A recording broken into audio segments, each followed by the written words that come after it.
Welcome to the DL Gaming Podcast. I'm Bobby. I'm Nick.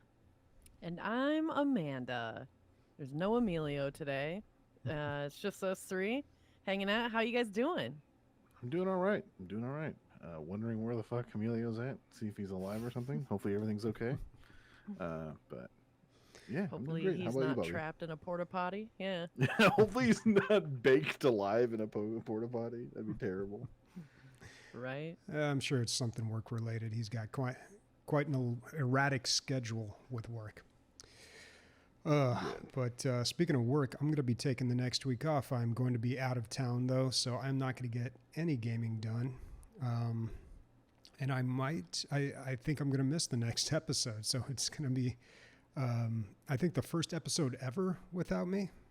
Yeah. Yep. For those who don't know, Bobby has missed the least amount of episodes with 0 episodes missed.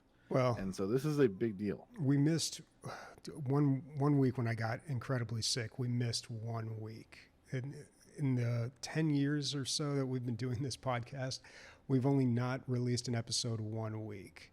But that was all of us missing that one. So there's never really been an episode. Hopefully you guys can handle it. I mean, I'm still going to like post it and everything. And oh, we're going to have a party. It's going to be the best episode ever. You know it. It's going to be all story. Everything's going to be about chopping down trees. It's going to be an entire episode about chopping down trees. Everybody get ready. It's Bobby's nightmare. He's not going to listen to it. It'll be perfect. It's just going to be called Bobby Party. That's all it's going to be called. Yep. It's a good name, actually, yeah. Oh, boy. All right. So let's talk about some games that are on our radar this week, games that have come to our attention. I'll kick it off with The Expanse, a Telltale series. So this is... The first episode came out recently. It's like all the other Telltale games. They release 5 or 6 episodes, one at a time. And the first one is out on Epic only. It is not on Steam. Now, The Expanse is a very popular TV show that I haven't watched. It's too bad Emilio's not here because he's talked a lot about it in the past. I think he's watched it and he really liked it. Right? I love this show. I've seen it all the way through. Yeah, and I think Christian has as well. This was the one, if I'm not mistaken, that Jeff Bezos brought back on Amazon or something because a relative of his or his kid like really liked it or something. I don't know, but a lot of people have really talked this up. It's like a drama set in space in the future. It's got these people called belters that live in like this distant area. They talk with like this specific accent and they have like this specific vernacular. I don't know. I should probably let you guys talk about it because you guys have watched it more.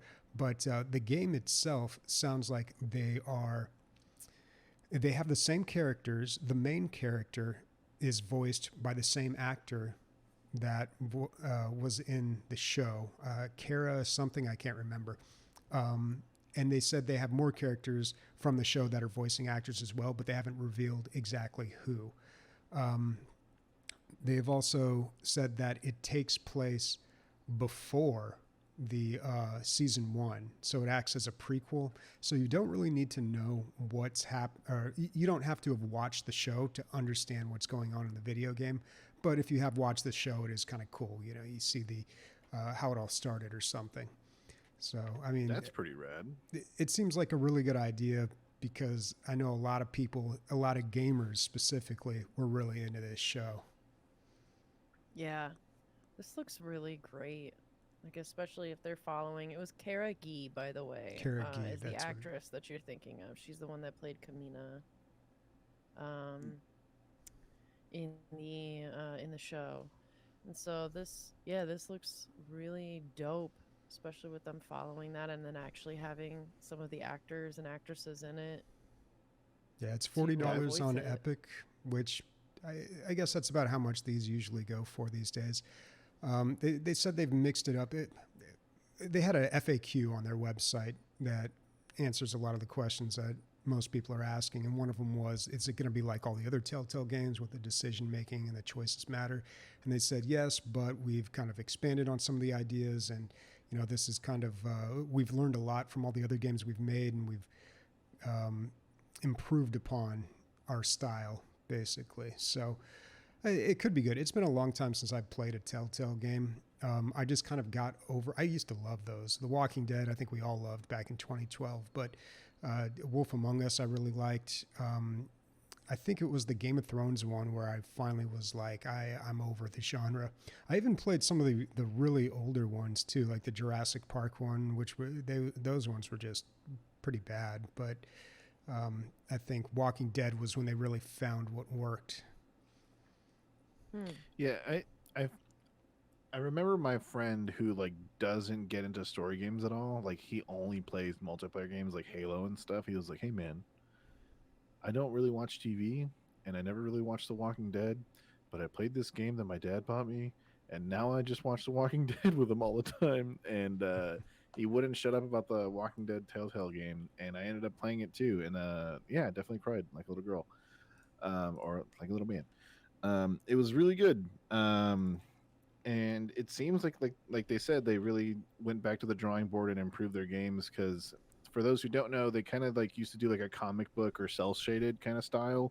Their writing style was pretty different, but from what I've seen on this game, because I brought this up probably like 3 weeks ago, but it was like, hey, they're just making a Telltale game. I didn't go into any details at all, and like it was like a 2 sentence thing that we brought up for a second.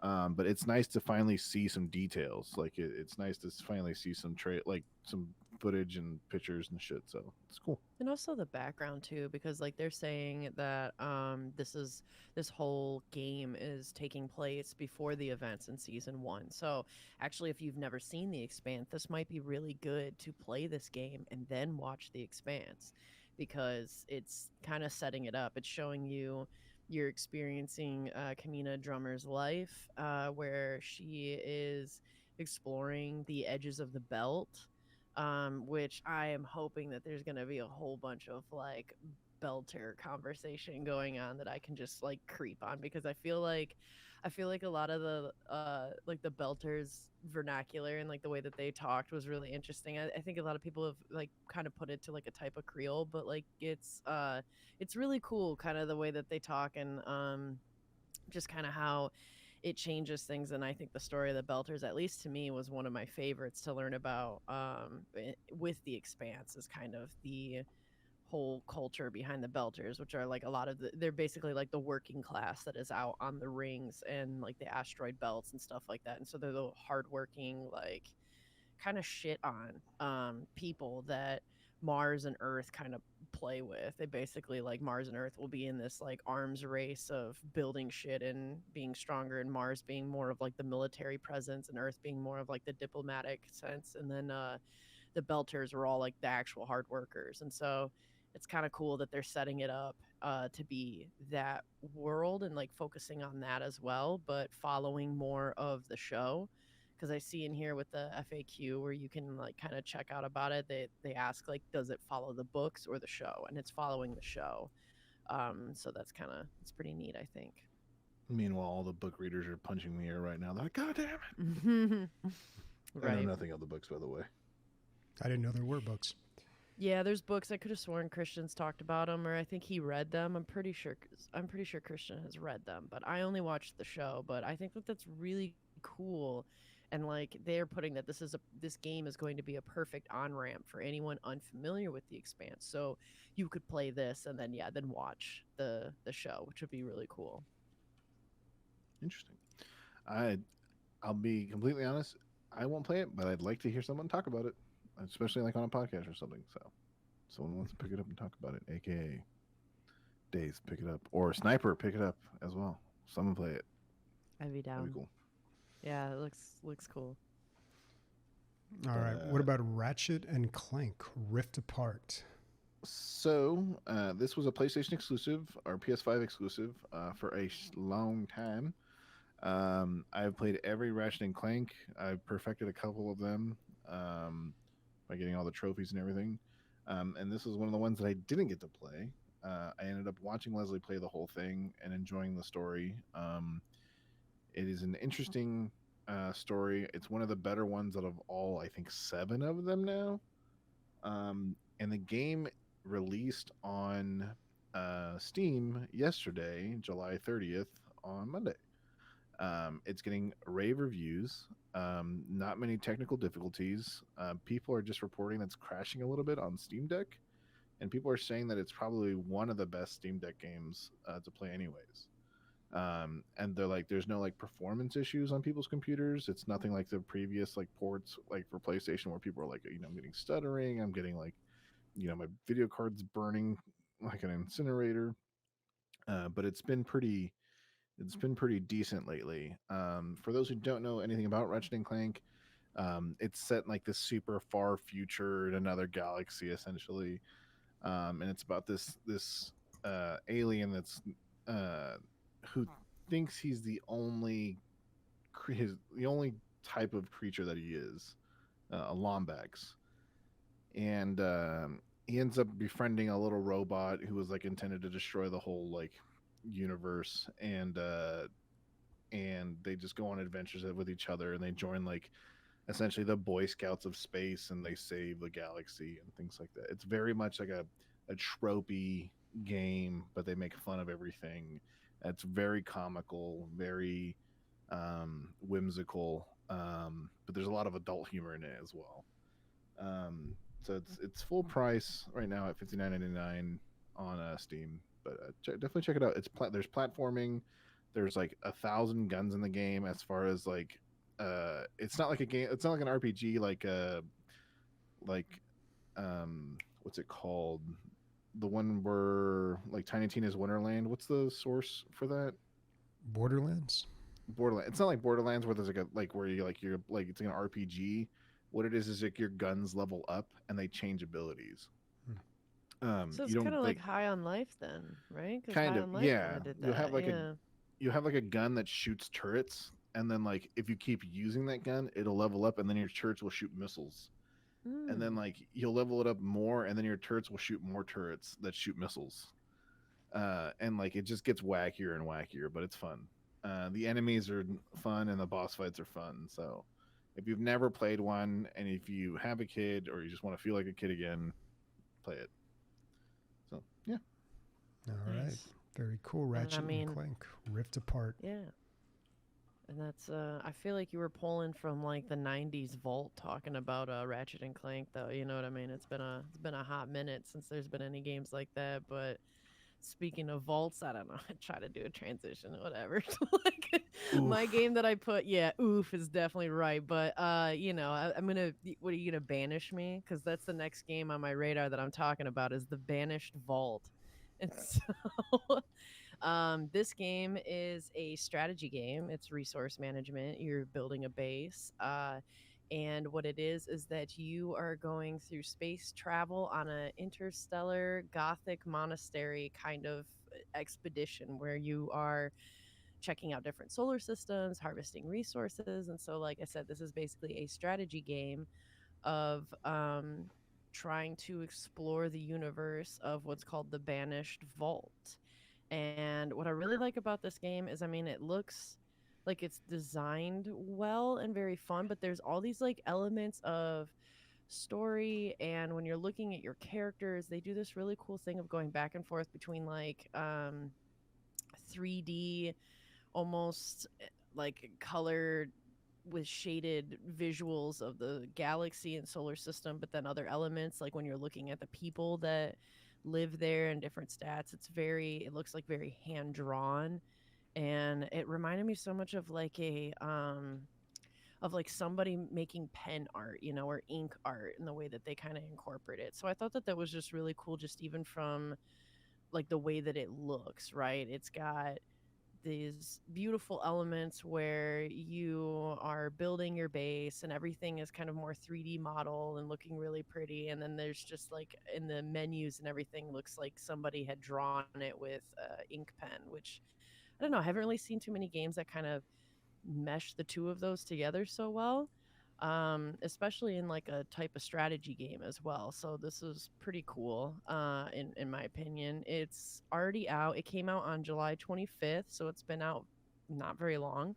It has 88% of, I mean, only 60 reviews, but still very positive so far of what's out. And I just think that it looks really, really cool, especially for a strategy game and like kind of building and stuff.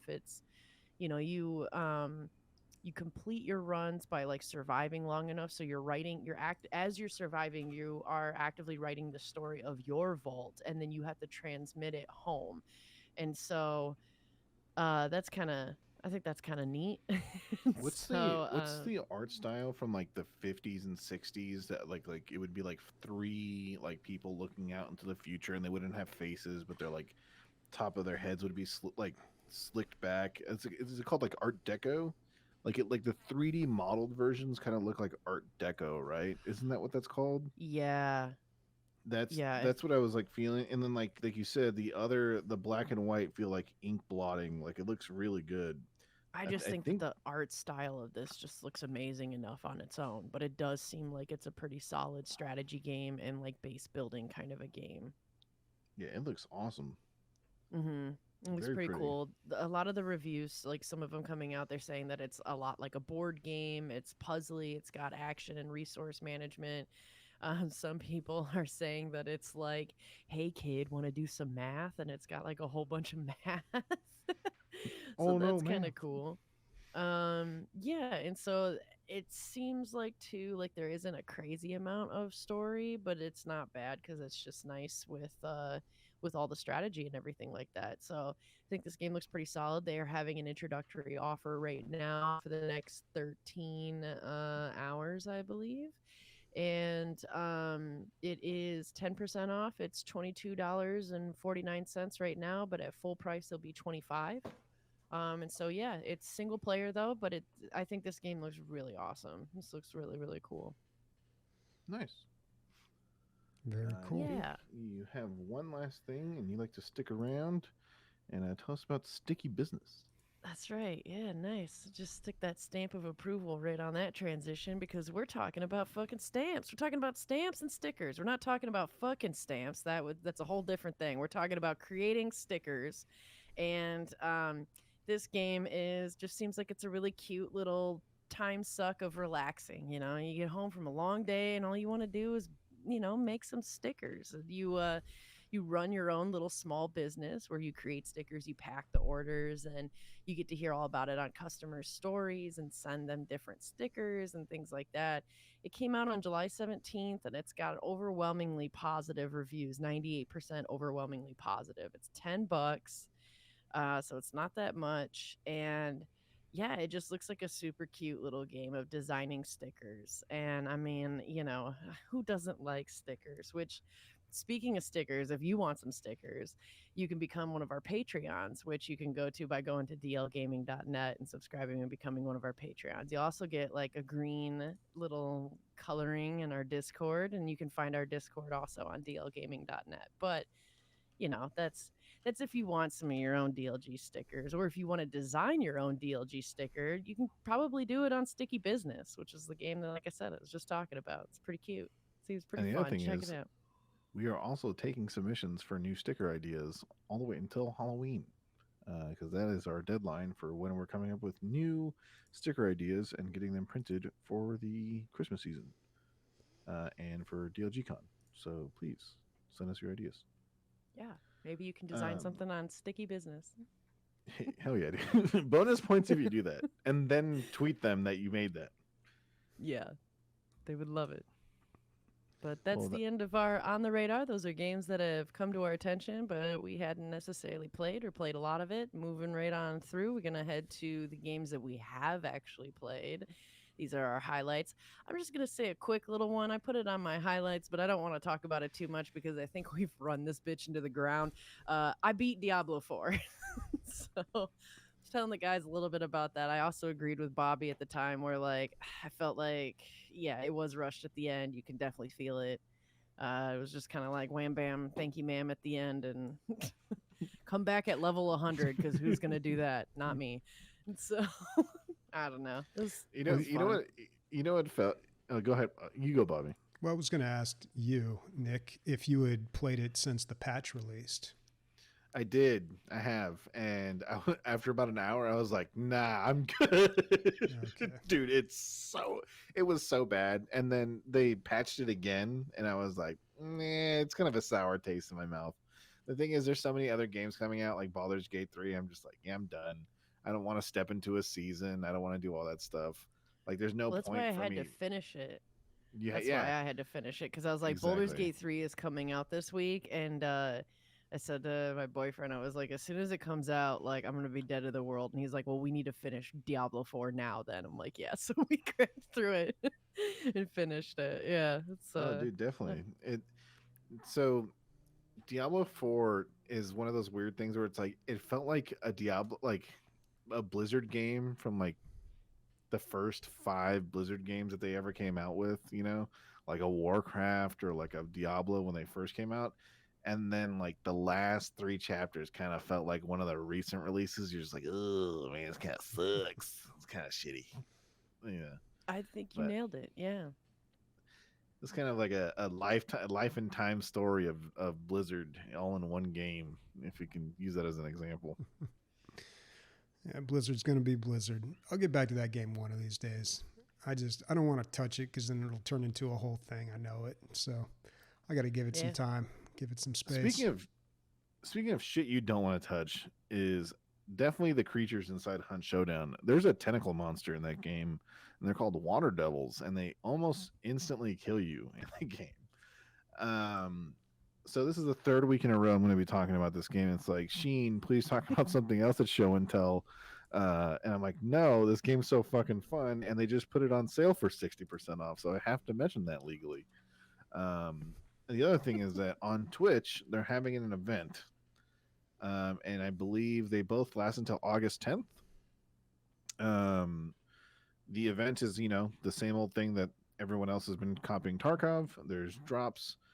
They help you in the game. They advance you in the game as well. They kind of give you, not really an advantage. They give you shit in the game randomly. And it's nice, especially if you're a new player. They give you guns. They give you experience. They give you currency. They give you premium currency as well. They give you skins, all kinds of things like that. All you got to do is just turn on Twitch, put it on the lowest resolution you want at literally 140p if you want, and put it in the background and just collect all your rewards. If you haven't heard me talk about this game, it is a extraction shooter where you can either play solo, duos, or trios, or even play solos against duos and solos against trios, and every other which way manageable. There's 2 to 3 bosses every game. Everyone's trying to kill those bosses and extract with their souls or bounties. And everything is set in 19th century Louisiana, or early 20th century Louisiana, and everything's fucking gross. There's like certain places that everyone gets creeped out, like the slaughterhouse for pigs, where there's literally just hundreds of pig bodies cut in half. If you want some context on how gross this game is, there's just horse bodies riddled all over the place. And one common like alert in the game is like crows, right? So like crows will be like on fence posts, and when you walk by, like they'll be eating like a horse body or like a zombie or something. And when you walk by, they'll fly in the air. So everybody knows that you're in the area. The game wants you to be stealthy. Well, another one is a half dead horse, and if you get too close to it, it'll neigh extremely loud. And the only way to make it stop is to shoot it in the face or punch it in the face or stab it. So yeah, it's an intense game. Not for kids, obviously. Not for and me. That's it's called Hunt Showdown. There's demon dogs and people on fire and ladies with bugs.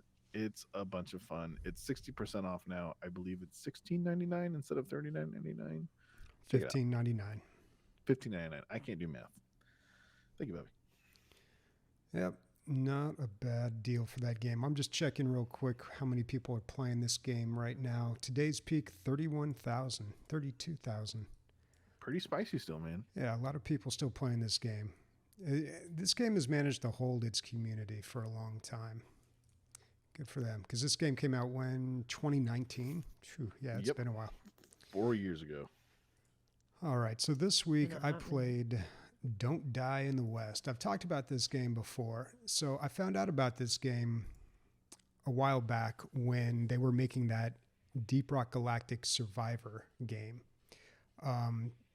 the same developer that was creating that game is also creating Don't Die in the West. And I missed the DRG Survivor playtest window, but they had this message that said, well, we're working on another game. If you want to check this out, go over here and join that playtest, which I did. And I don't know. It was a crafting survival game. So right away I was just like, oh, I don't know about this. I do like the graphic style, though. It's very... it's like you're playing with little toys, and none of the characters, animals, nobody has legs. The horses, the cows, the people, the bandits, nobody's got legs. They're all walking around like these little like Russian dolls or something, just waddling back and forth. So it's got kind of this fun, innocent visual style that I like, and I like the Western setting. And you have to build your own ranch. That your uncle mysteriously died, left you a ranch. You've got to build it back up. You meet a bunch of people. You have to fight off bandits. You build your chicken coop and just do all the things you would in a normal Western. I like all that, but of course, the first thing you got to do is go knock on some trees to get some wood, and then you build an axe, and then you knock on the trees with the axe to get more wood. So, I mean, I did not care for that. My real issue with this game, though, it's on version 0.5, by the way, so I'm not like super critical of it. It was pretty buggy. During my first playthrough, I got my horse stuck in a rock and I could not get him out. That's a pretty big bug. And that's kind of a problem because the map is very big and I didn't want to just walk around. Maybe I could have found another horse. I don't know. But I decided to start over. When I started over on a new game, it let me pick my old character. So I thought, okay, I'll do that. I don't want to go through the character creation again. And then it put me in a new game that was already progressed partially to a point that I was at, yet I was missing the deed to the ranch, so I couldn't build anything on my ranch.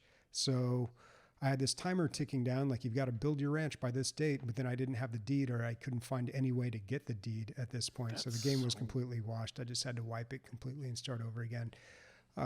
So yeah, I mean, I did, but I wasn't like too far in it. It wasn't the biggest deal in the world. And this is all in, what is this, alpha? It's in early access.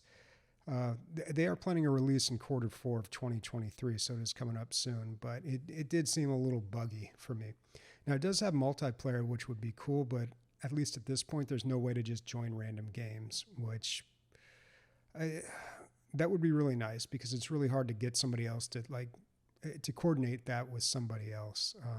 It's so much easier if you can just join random games or open up your game for other people to join and play co-op that way. I don't know. That's how Dinkum was. It took me and Leslie about 45 minutes to join each other's games, and it was a similar game where it was like a crafting survival game. It was trying to be like Minecraft and Animal Crossing put together. Yeah. Did they use join codes for that one too? Yep. Yeah. Yeah. And exactly. I never cared for that. I mean, I understand that's probably the easiest way to do multiplayer, and it's not like the biggest hurdle in the world, but it is kind of annoying when you got to do join codes. What was it? I feel like it was, I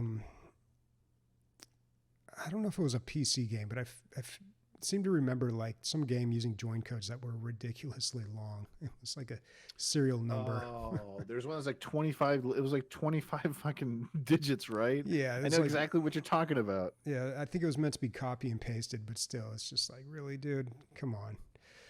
Yeah. Not a fan of join codes. Red Faction. No, I can't remember. But yeah, this game could be good. Don't Die in the West.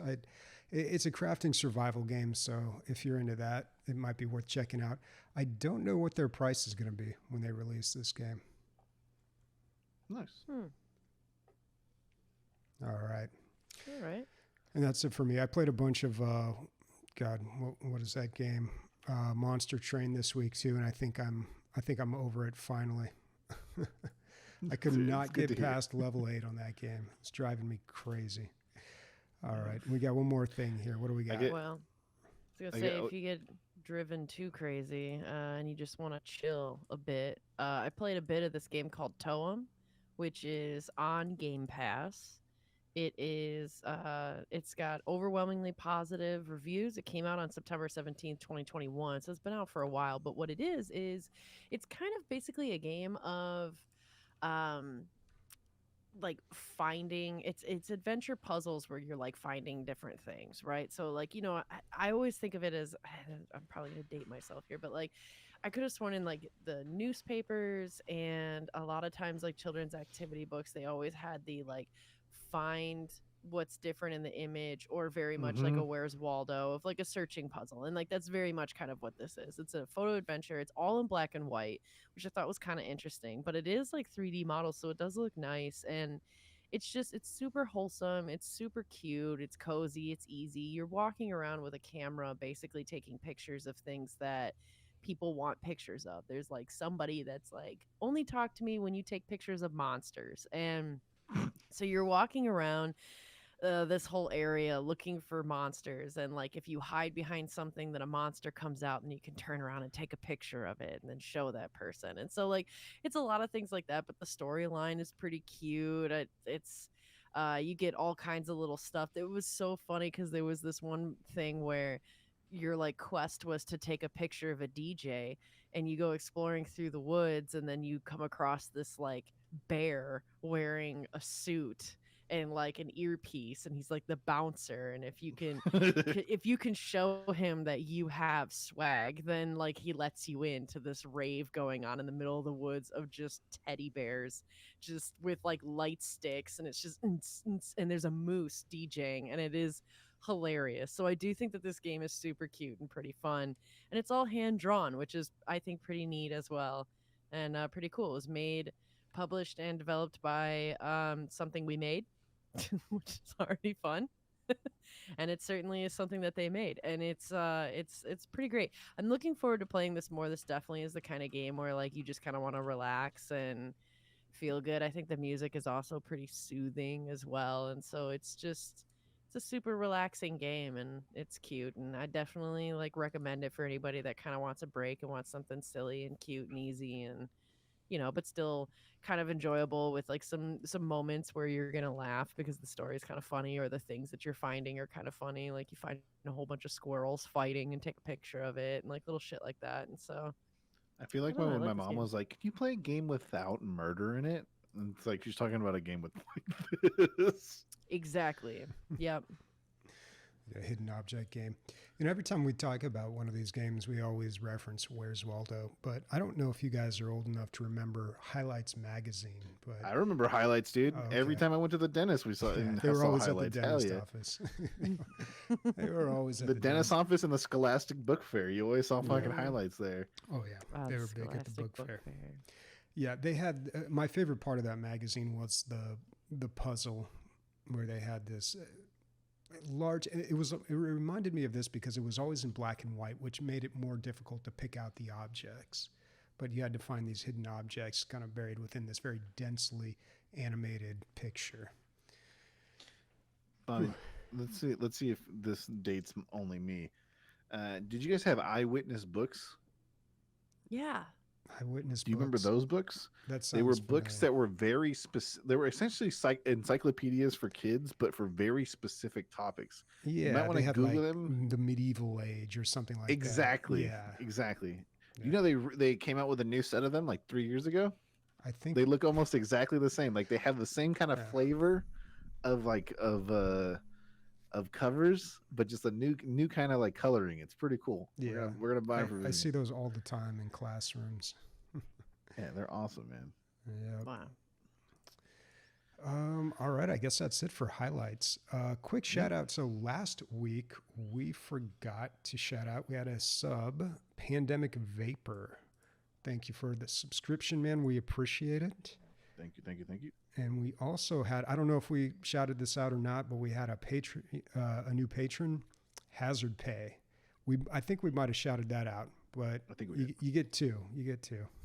You're special. We're special. Yep. All right, let's get to listener questions because we've got quite a bit here. First one coming from Zap. What are your favorite non-gaming PC utilities? Last week we talked about Windurstat and WizTree. I looked at WizTree. It seemed like it was exactly the same as Windurstat, but with ads in it. So I don't know. I haven't tried it yet, but it's just a smidge faster. That's it. I actually uninstalled it and just ended up reinstalling Windurstat back. So I would say for me, MSI Afterburner, because my fucking potato brained just realized that for the past week, my fans have only been operating at 40% this whole time. So yeah. I used MSI Afterburner to check what's going on, and it turns out that yeah, they've been running at 40% due to some lock that I put on a long time ago for some reason. Well, typically you don't want them running faster than you need. You set a fan curve so it runs faster if there's more, if your computer's working harder.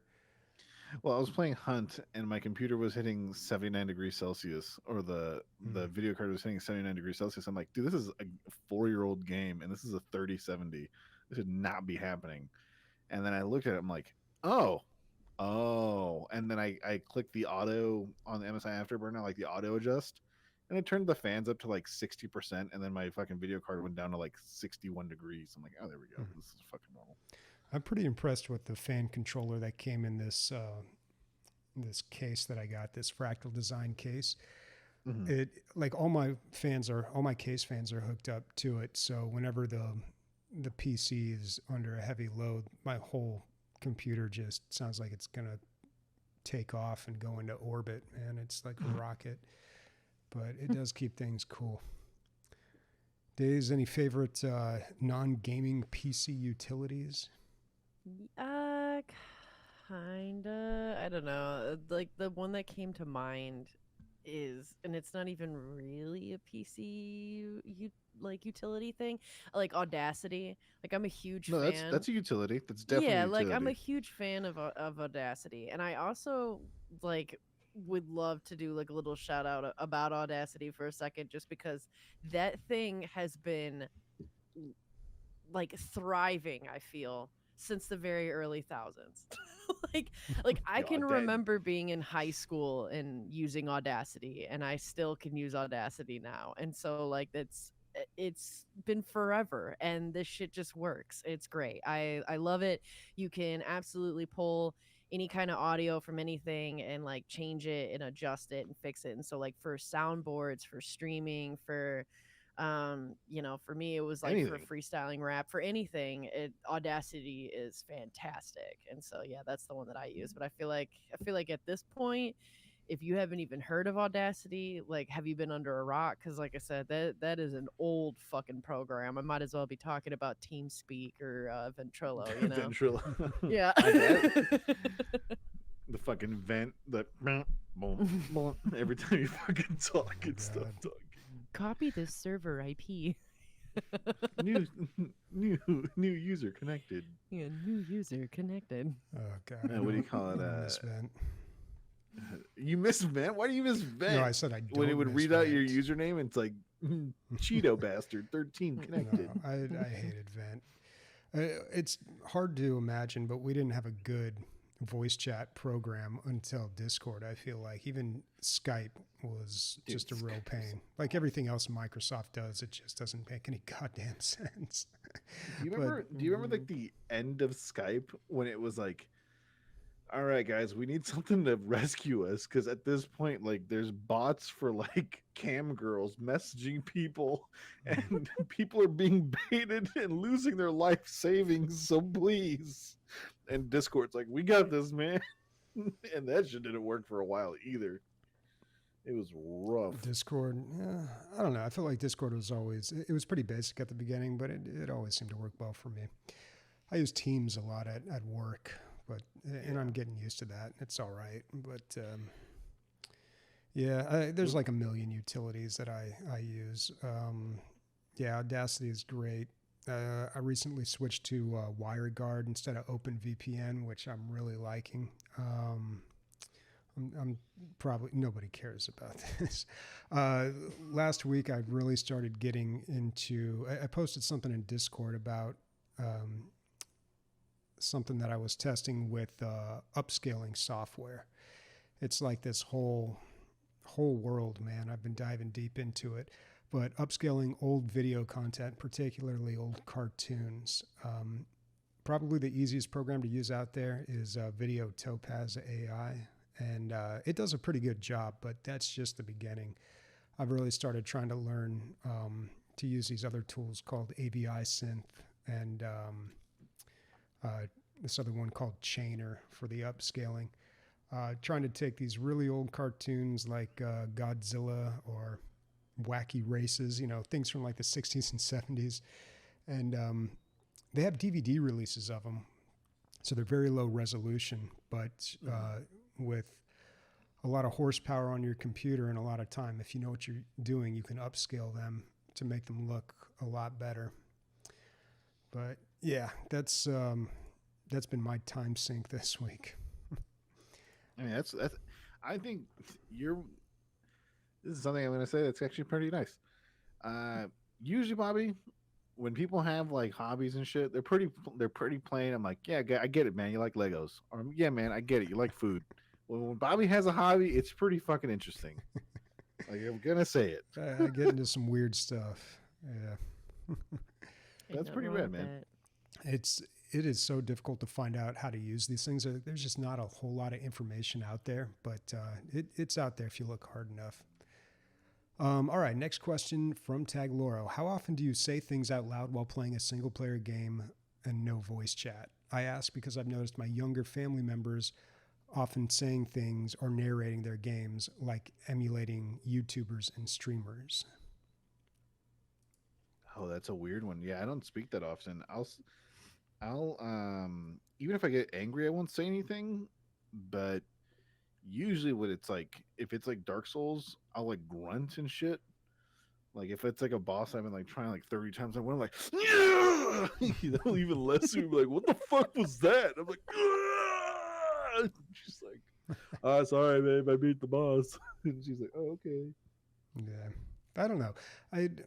I don't know if that, because I don't think I was ever like that, but I do wonder if kids do it because they're kids or because they're so used to watching YouTube. Because my friend's stepson, who I helped build a computer, he wanted to check out Rust.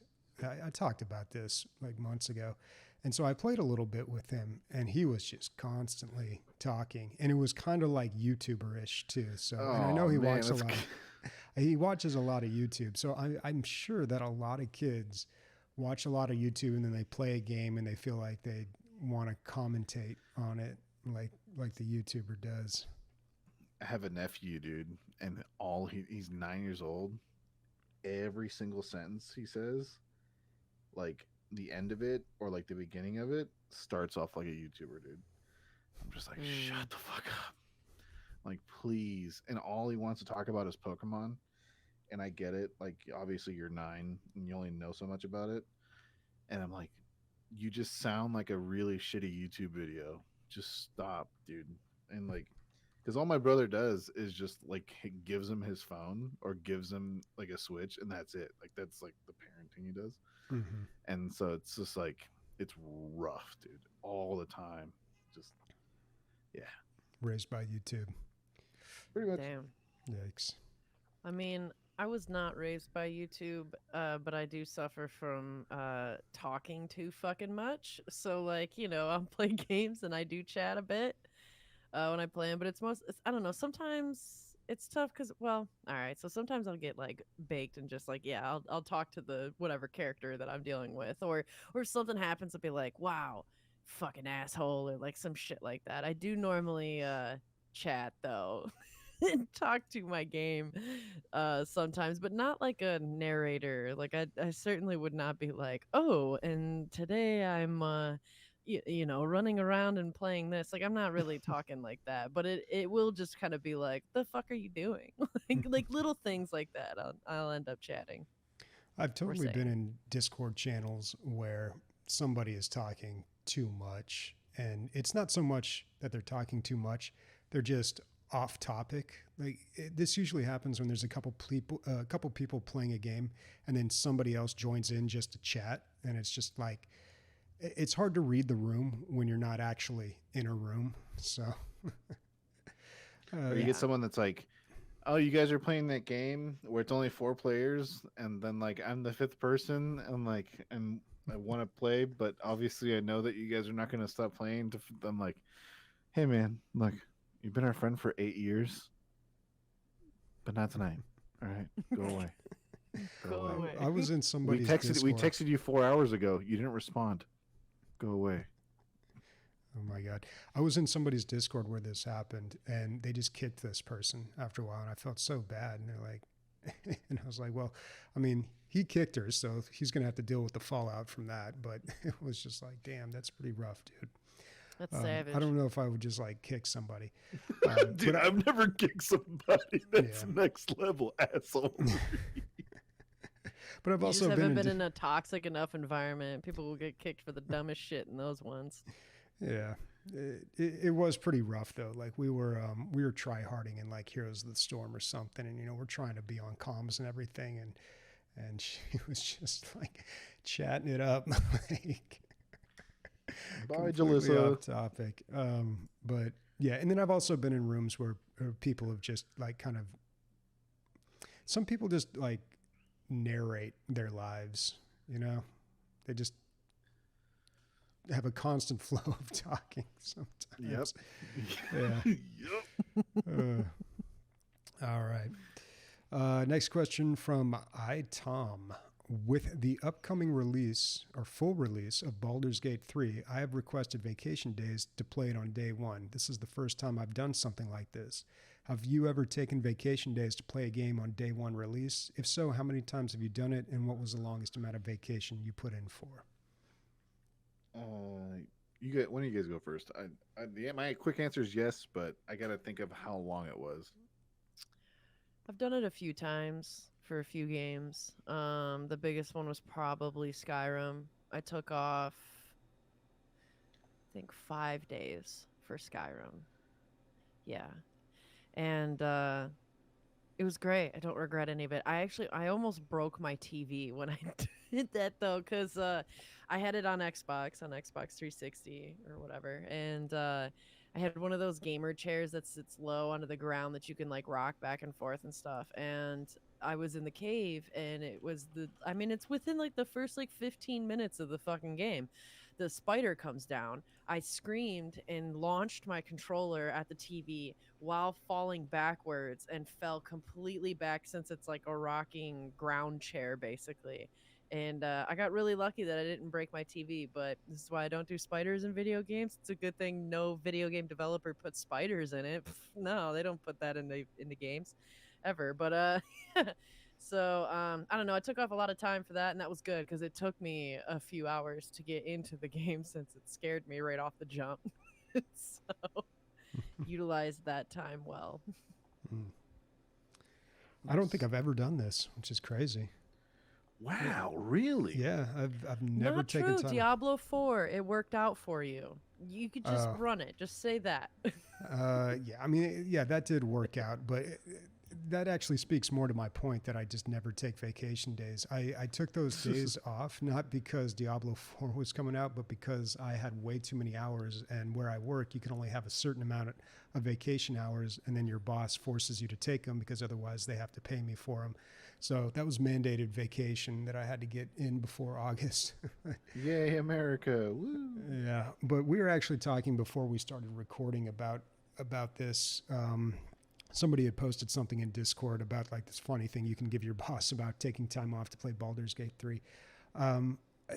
At least where I work, it's not like people don't get in your business while you're taking days off. It's like it's your vacation hours. It's your sick hours. You have a right to use them.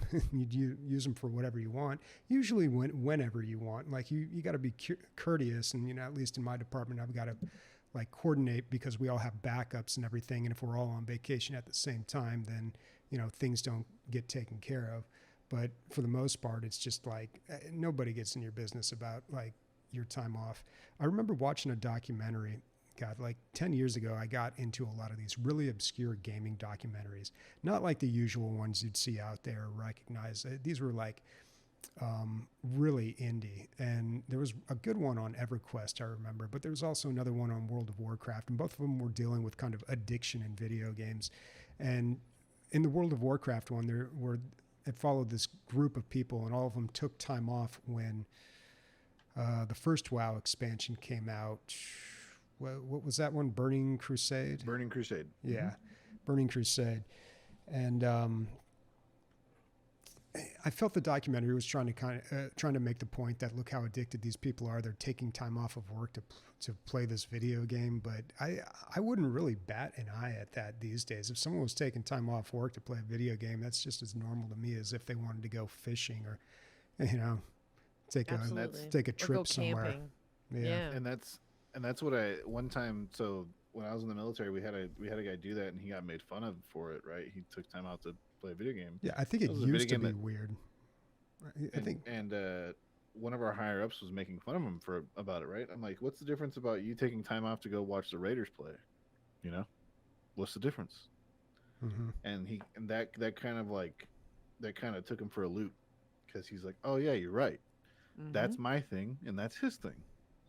And so there are a lot of people that still think backwards about a lot of things like that. What were you gonna say? Oh no, I was just saying that I think it's gotten a little bit better, and I think people have kind of changed their views on that, but maybe it's just me. I don't know. Yeah. As far as me, and the longest time I've ever taken, it was 5 days off, and that was for the Metal Gear Solid 5: The Phantom Pain. The job I was at, I had, I think it was like 4 weeks of time off, and I never took time off because I was going to school full time, and I just took time off so I could play games and not die of exhaustion of trying to play games and going to school and work full time at the same time. So, yeah, my grades improved, but hey, I graduated college with a 3.3. As long as you graduated, that's all that matters. Next question is for Nick from Sheer Ponage. 40K Total War, will it happen? I mean, there's rumors that it's happening. The reason being is that the hiring team has been there's been advertisements around the world for Creative Assembly, for them asking for people to be able to design vehicles specifically and small squads, which means it's kind of interesting to do a Total War game with small squads and vehicles that only points to one IP that they already have licensing for. I don't think we're going to see it in the next 1 or 2 years. I think we're talking about 3 or 4 years from now. I think the big name that we're looking at now is Lord of the Rings. I think that's the next thing. The people that are in charge of the Lord of the Rings IP right now are shoveling that shit out any which way they can to make money. So yeah, good question. Thank you. All right. Next question from Pandemic Vapor. Do you listen to music that doesn't suit the genre you are playing? For example, playing Tarkov and listening to 20s electro swing jazz. Do you think it affects your gameplay, like makes it worse or better? Does anyone have an answer to this? Because I do. I don't. I turn the in-game music off, man. I rarely listen to music while I game. I mean, if it's something like Monster Train, then yeah, maybe I'll put on some music, usually a podcast, honestly. But I'm usually playing more competitive games, and being able to hear like footsteps and gunshots has a big advantage. So yeah, I don't know. I don't really get pumped when I'm listening to music and playing video games. I think that's what a lot of people do. They listen to music, kind of get psyched. It makes them play better, but not me. It's understandable. Kinda. What about you, Days? Yeah, for me, typically, especially for a game like Tarkov or like anything that is competitive, I also will not listen to any music. I want to make sure that I can hear everything. But definitely games that are like crafting survivals, that's typically where I'll listen to a lot of music. Electronic music will pump me up, or rap music, but otherwise, I'll listen to like a lot of heavy metal, like thrashcore and shit, and like that stuff. it, especially if you're playing Ark and it's like beautiful and idyllic and like you just hear like what the fuck is going on, like that shit is definitely not that's certainly conflicting of vibes, and I love it. I'm here for it. It's a blast. And typically like heavy metal or electronic music especially will definitely make me feel a kind of way when I'm playing. Heavy metal is definitely more rage, and I'm channeling like the darkness. And then electronic is like, yeah, I just want to dance. It's great. For me, I'll if I'm like grinding Diablo, I'll be playing like late 2000s pop sometimes. Like I'll be playing like seasons in like Diablo 3. I'm like, don't stop thinking that you the whole night.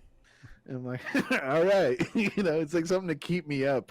It's like something completely like off topic, but like there'll be times like I'll be playing Fallout for like the 18th time, so I know what everyone's saying. I know what the dungeon is, and so I'll be playing like Japanese city like pop, and it's like stay with me, and like just all kinds of shit. Just in the Um, land of gore and blood, hearing yeah, that. exactly. And so it's like I always love listening to music to a fault. Like Leslie sometimes like, hey, can we not listen to music in the car? I'm like, why?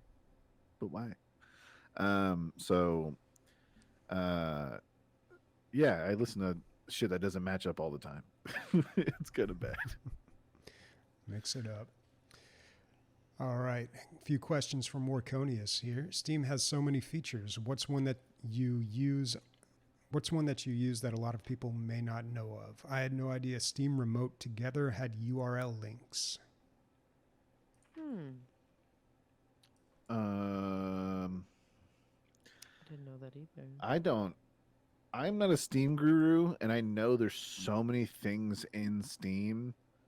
There's so many things in so many different aspects now that not many people know about. Like, did you know that there's a like? Obviously, you guys might not know this because you guys don't have kids, or kids you know about.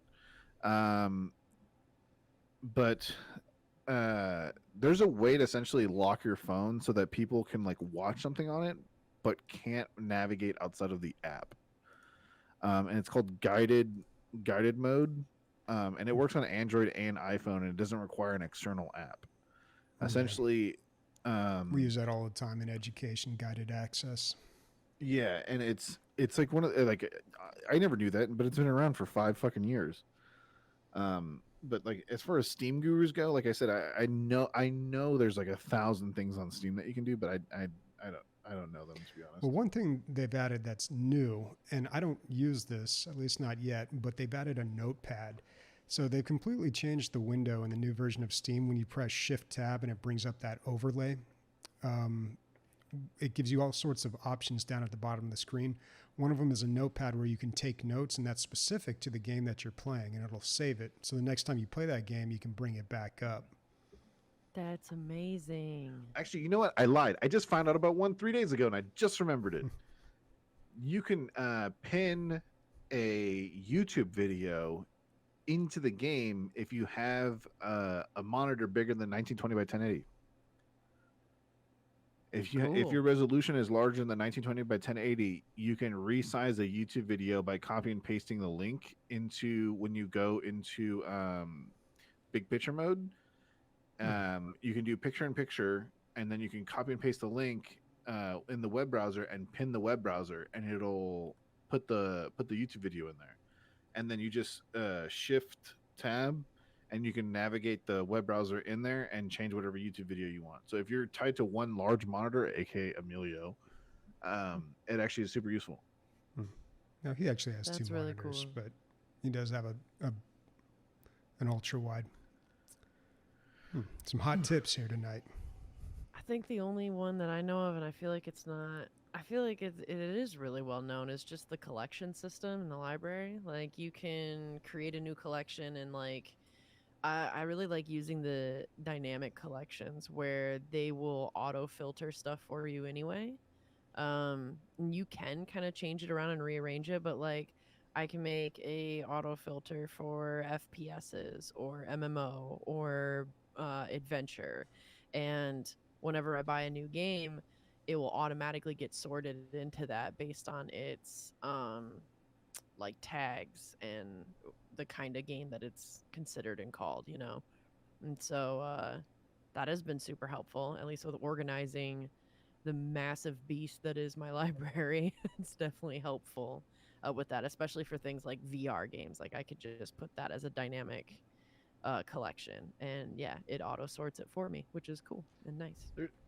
There's so many quality of life things that are in Steam that we just take for granted now. Like if you were never part of like the Square days of Steam where everything was like super tight edges and Steam crashed every 5 fucking seconds, like the 1.6 days or like Counter-Strike Source days, you take for granted, like the ability to right click one of your friends and just click join game for any game, and then your game launches and then joins that specific fucking server, like I did before we started this podcast, so I could play squad with my friend, is insane.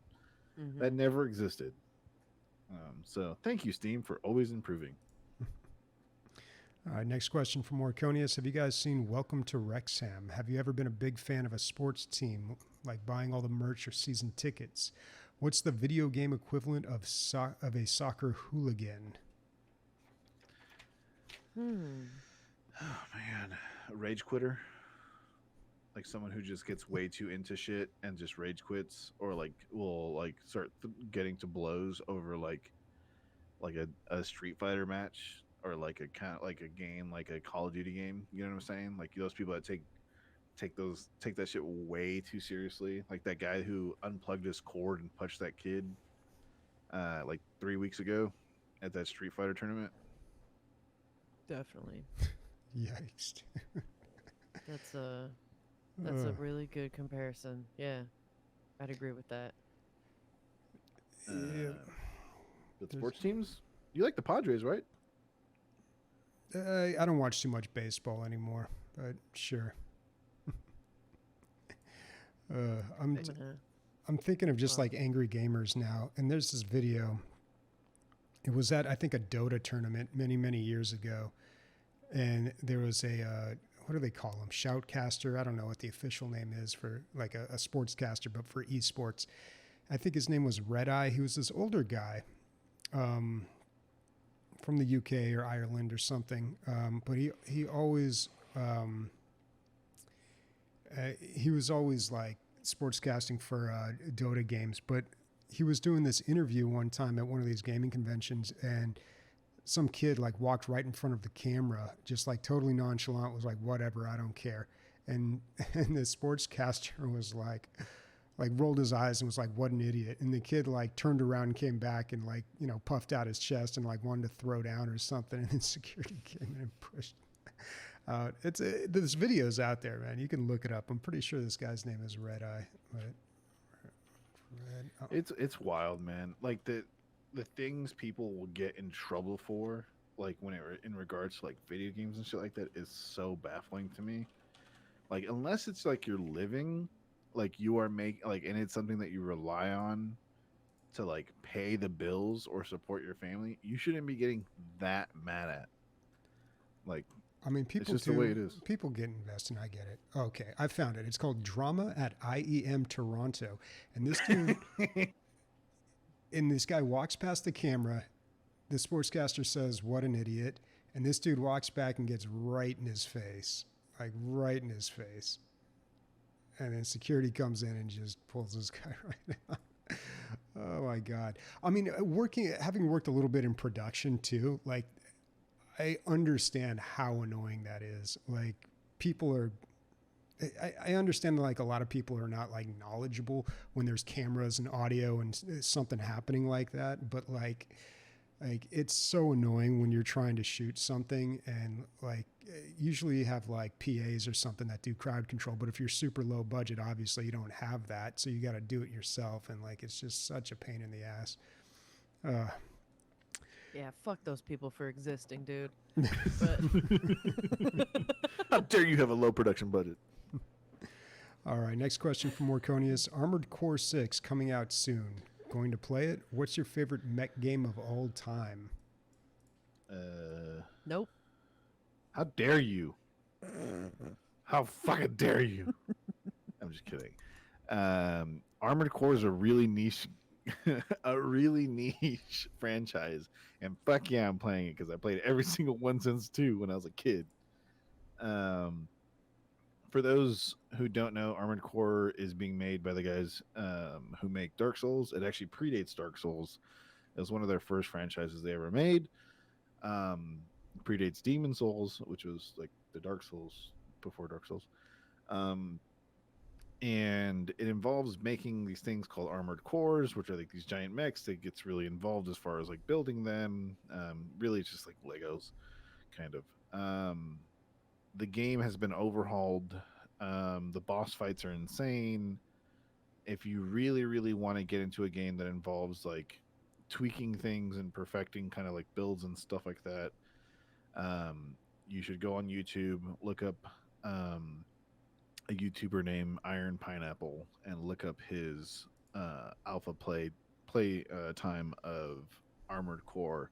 And it's about 12 minutes long or 14 minutes long, and he goes over how much the game has changed, and he compares it to Elden Ring.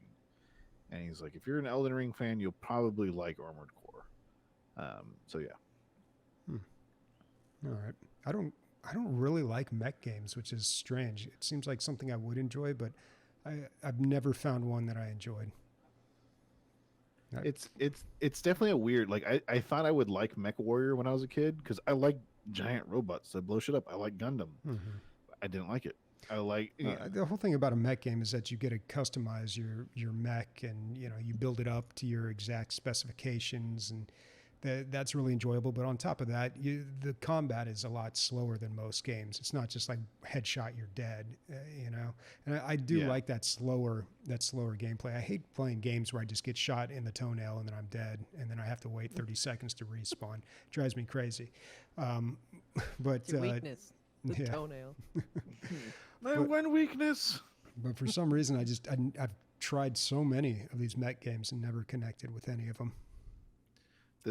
Armored Core is definitely different. Like there's like a stun meter, there's like actual health and all this other stuff. Like it's not like, oh, I got hit by a laser, I'm dissolved. Like it's very much like a methodical thing. Did you guys ever play, because I mean, I never was into any of the mech games, but the one time that I did, I was like really into a mech game. It was like one of those, it was almost like the VR games before VR was created. I could have sworn it was at like a Dave and Buster's or something. And it was like you go into this pod that closes, and they gave you like joysticks basically, and it was supposed to make you feel like you are going into the mech, and you would just fight each other. You guys know what I'm talking about? It kind of look at me like you don't. Yeah. It's like Rock'em Sock'em Robots. Kinda. Do you remember like the super mega like fancy version of that, by the way, that they had at Dave and Buster's? Yeah, that sounds more That was familiar. literally $30 to play an hour. Oh, is it BattleTech? Wait, no. It was insane.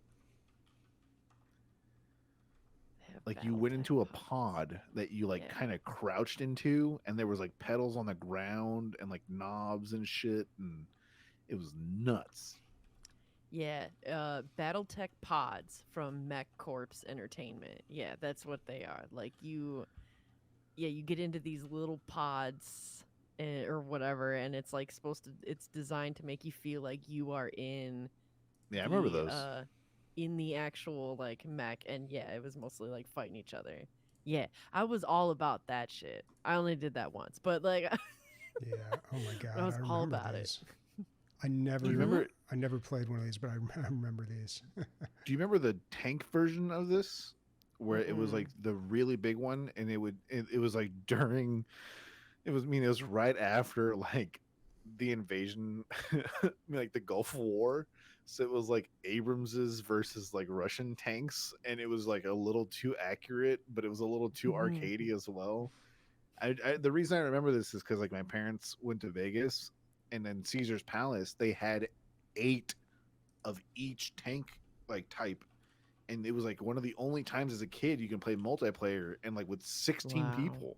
You're like, what the fuck? These was awesome. pods seem like something that when they were out, people would be like, "This is the future of gaming. No more consoles, no more PCs. No one will ever play video games. Will never be the same." I feel like but things in a like way they weren't wrong, dude. It was kind of VR before VR. Like it was a way of making you tap into like a virtual reality because they used like a full sensory immersion, kind of like the but VR I headsets. feel like people say that about VR too, but I don't know. It always ends up being just kind of more niche and not really the game changer some people think it's going to be.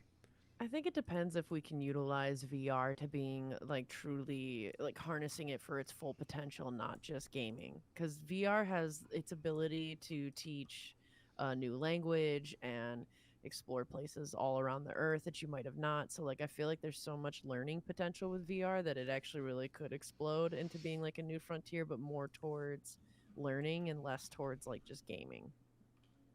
No official comment. No official comment. I can't legally make any comments on that. Oh boy.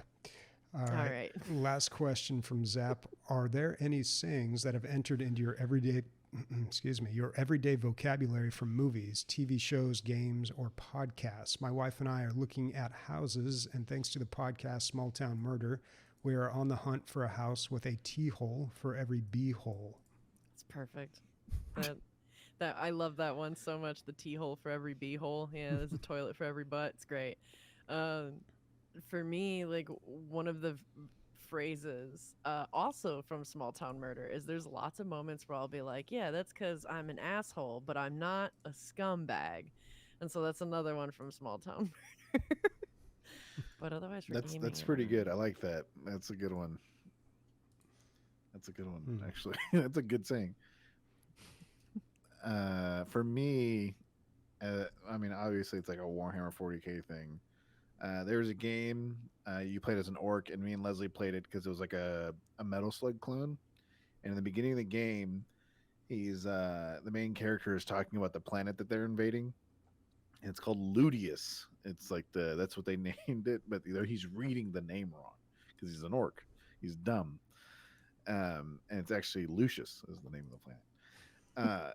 But he's reading it. He goes, "Stupid name, stupid humies." And so anytime we see like a stupid name of something, because we're in Texas and there's stupid names for shit all the time, we will look at each other and go, "Stupid name, stupid humies."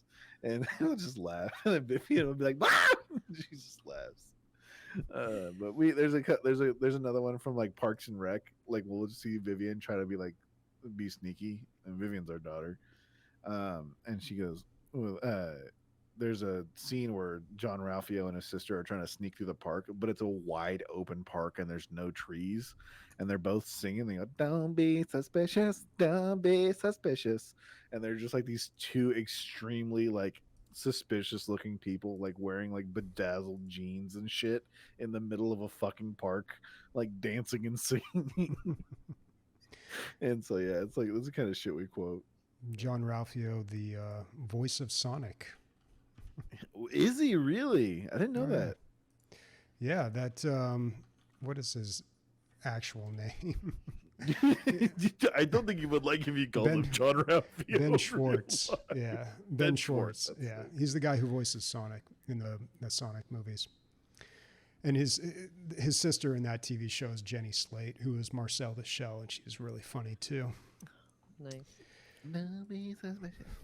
I'm sure there's dude. Like my friend and I, when we were young, we watched a whole bunch of movies, and we just pretty much communicated in movie quotes. Like there's a million things like that, and nobody gets it. Okay, I'll give one example. There's a Dave Chappelle skit called Sam Jackson's Beer, and you probably remember this if you watched the Dave Chappelle's sketch comedy back in the day, because it was super popular. If you watch that skit, Sam Jackson's Beer, it's like a minute and a half long. Check it out. And there's a very, very young Bill Burr playing a straight man in there. By straight, I don't mean like sexuality. Like in comedy, straight man is like the person who, is like acts normal, while the funny person acts all weird and goofy. But it's basically Sam Jackson like reciting all his movies and yelling at people right in their face. And he's like, "You ain't never seen one of my movies?" And he starts listing all these movies and then says, "That was a good one," after I think Deep Blue Sea or something. I love the way it opens up for him. He's like, "Good motherfucking morning, everybody." The bit opens up. Oh yeah, but I used to anytime watch. I don't really even say that, but anytime someone says like that was a good one, that's like immediately what pops into my head is just I hear it in Sam Jackson's voice. That was a good one. Yeah, I don't know. Not that great of an answer, but whatever. All right, that is an episode. What's everyone playing next week? I will Baldur's not be Gate playing 3. anything. Oh, that comes out. The Thursday. third Thursday. I will be sneaking away to play Baldur's Gate 3 while I have guests over my house for my daughter's third birthday. But yeah, I will try Nice. as family members visit from all over the country. Wow. That's All right. that's going to be tough. That's going to be a stealth game in itself for I'll you. probably get like 45 minutes in, if that. Probably nothing. I'm excited to see how all this plays out. See people's reaction to the game. Everything's going to be different. That's the beauty of the game. Everyone's going to have different experiences. That's the whole point of the game, is that you kind of write your own adventure. So, Mhm. Excited for that. yay! All I'm right, going in pretty blind. All right, so Bobby, it'll be good. that's a wrap. that's a wrap. Anyone want to sign us out here? That's you, Days. That's your Sure. department. Yeah, always down. So, yeah, speaking for Bobby and Nick, and in our hearts of speaking for Christian and Emilio, we're going to go with Ghostly Titties.